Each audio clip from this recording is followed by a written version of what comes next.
United Nations is facing both a personal and humanitarian crisis. Several of its people apparently have been killed in the collapse of the UN headquarters in Port-au-Prince, Haiti. Meantime, the United Nations is gearing up to distribute humanitarian aid to the devastated country. For more on that story, we're going to Neil MacFarquhar at the United Nations in New York.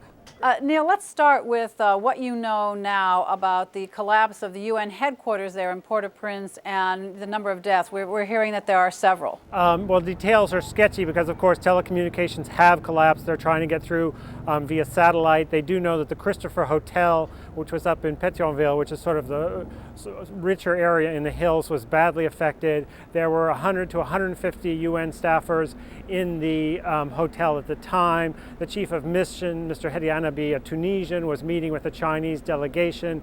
He is still unaccounted for. They have pulled 5 people out of the rubble so far as of this morning.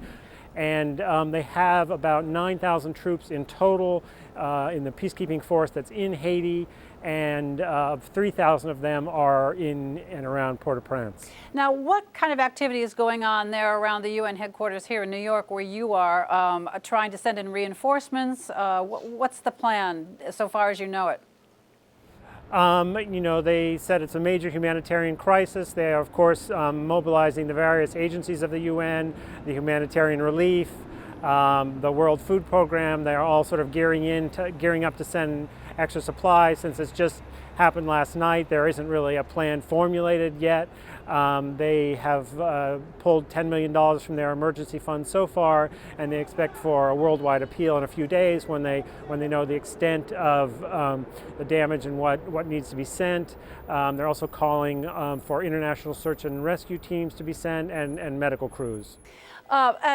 Neil, this is a large loss of life for the UN, actually, in this sort of disaster. What kind of human reaction are you sensing there at the headquarters? It's sort of in crisis mode at the moment, so people are kind of going from meeting to meeting. They don't really know yet. It hasn't really been confirmed how many people were killed. If it is, it's probably mostly concentrated in that headquarters staff. They said. Neil, before I let you go, you were in Haiti back in the spring. Haiti is in dire straits even in normal times. How do you imagine the people of Haiti coping with this kind of disaster?